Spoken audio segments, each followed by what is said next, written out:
Sanjay Shah, Senior VP and Fund Manager, Fixed Income at HSBC Global Asset Management, also joins into the discussion. Sanjay, thanks very much for joining in. To start off with, run us through your views of the Urjit Patel Committee recommendations, because it's certainly a more formal way to the monetary policy conduct. Yeah, it is really nice to see the Urjit Patel Committee report coming out just in time for the monetary policy. 3 or 4 points here. One is that this gives clarity of target.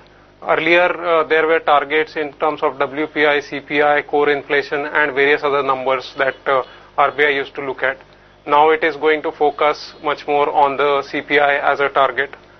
The other thing is clarity of responsibility. The structure that the committee report says in terms of monetary policy committee and responsibility for that committee is really nice thing to have, and the responsibility can be fixed in terms of who is responsible for what section and so on. It also gives a lot of different aspects in terms of delivery of the monetary policy, the impediments in terms of delivery and why the monetary transmission does not happen and so on. So it is overall a nice reading in terms of the problems that monetary policy situation currently has in India, and also it gives solutions in terms of how these problems can be overcome. So it's really a nice document to have. How much of this is implemented and taken up by RBI and Mr. Rajan needs to be seen. That will come to know in the policy itself.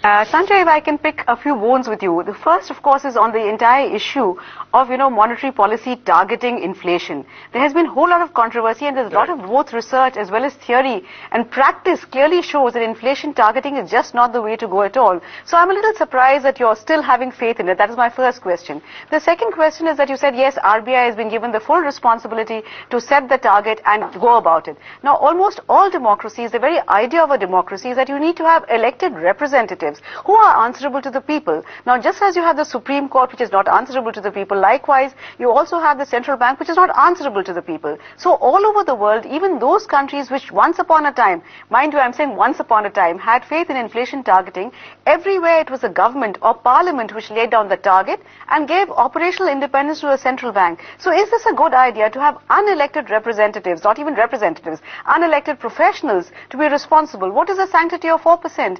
So is it a good way to go? Yes, operational independence is important, but policy also? I'd like your views on both these points, Sanjay.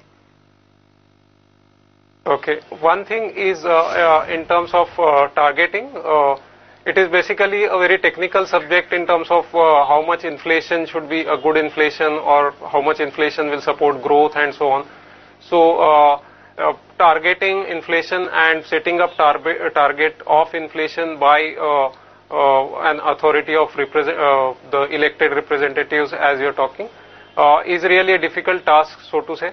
And our politics has perhaps not evolved to a certain level where we can actually discuss targeted level of inflation in our parliament. So this is a way that expert economists and various other people at RBI are actually putting down a number to it. The target, as they talk about even in the report, is talking about flexible inflation target. It's not one single number that we are targeting, and it will take into account basically what kind of growth and output gap and so on are going to be there. So that is part of the second question, the answer to the second question that you raised, why elected representatives should not be actually setting up the limits or the boundaries for the monetary policy within which RBI should operate. The first question was, is inflation targeting really the way to go about as of now, and because a lot of countries have given up on inflation targeting and so on. We are, as has been pointed out even earlier, that we are facing a 9%, 9.5% inflation currently, which is really something which RBI needs to focus on.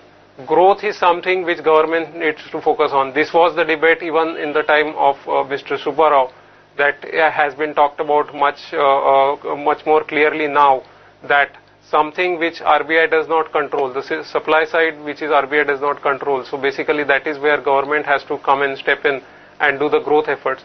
And price stability at any point of time is something which the common man as it is he finds very important in that sense. So basically that is something which remains in the forefront of any society as such. So that needs to be targeted anyways.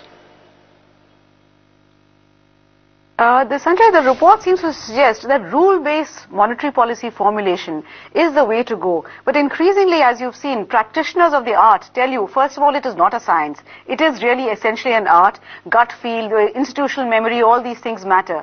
So this entire idea, it gives you very simple, neat solutions. But in a complex world, the search for neat solutions, are we missing something at all? Because the answers, particularly as monetary policy is evolving today, is much, much more complex. Can you really have rule-based policy formulation? This really is not a rule-based policy formulation. There will be a committee which will deliberate on all the aspects of economy which will come out with the recommendation, which will be voted, and so governor himself will not have entire rights to change the monetary policy's direction as such. So that is one aspect. Second is, it does not just say that inflation is 9%, so make the interest rate 9% and so on. It just gives a direction that this is the target. How to achieve is dependent on the monetary policy committee. Earlier, when we are talking about art, basically what used to happen is sometimes WPI is targeted, sometimes core inflation is targeted, sometimes something else is targeted, sometimes growth becomes an issue. So all these were just creating a hodgepodge of monetary policy and not really a clear target. Now at least we have a clear target that we are targeting CPI, and there will be certain number that we will be trying to achieve at the end of certain period. So that is something which is a basic target that is set, and how to achieve that still remains an art as you are describing it. No, I agree with you entirely that when the RBI has a number of, policy signals, that sends a lot of, contradictory signals and adds to confusion in the market. But is there not some subtle difference between multiple indicators and multiple objectives? What the RBI is now talking, you have a single objective or a predominant objective, which is price stability, but your instruments could be very many. Even now you're talking about 14-day repo, etc. So there is, I think, a difference between multiple indicators, which was the RBI was using right now, as in multiple signals. There was never any contradiction about the fact that RBI did look at monetary policy contributing to price stability. So is there some confusion between multiple indicators and multiple objectives? Earlier, as in last 5, 6, 7 years, there has been confusion about objective as well. So as we speak, we are talking about inflation targeting by RBI, but in last 5 years it was also that RBI also has to support the growth, RBI also has to do the financial stability, and RBI also has to borrow for the government, and so on and so forth, manage the yields for the government borrowing and so on. So all these things were put on RBI's head to kind of manage, which is not necessarily the right thing to do.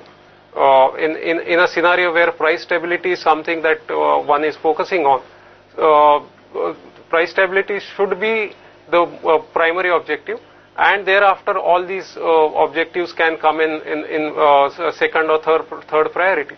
So that is really what this document tries to do, that objective is clarified. Indicators, there can be various things and so on, but are we targeting WPI or CPI? That gives clarity to the market participant that, okay, we are targeting CPI.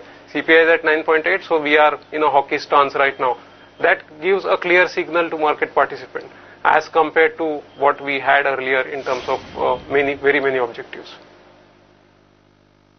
Certainly, as far as the indicator being CPI is concerned, that clarity is welcome. But one quick question, is the hike in bond yields that we're seeing today in the markets, what is that a reaction to? Is it a reaction to the report, which is, in that case, will be very premature? What do you make of it?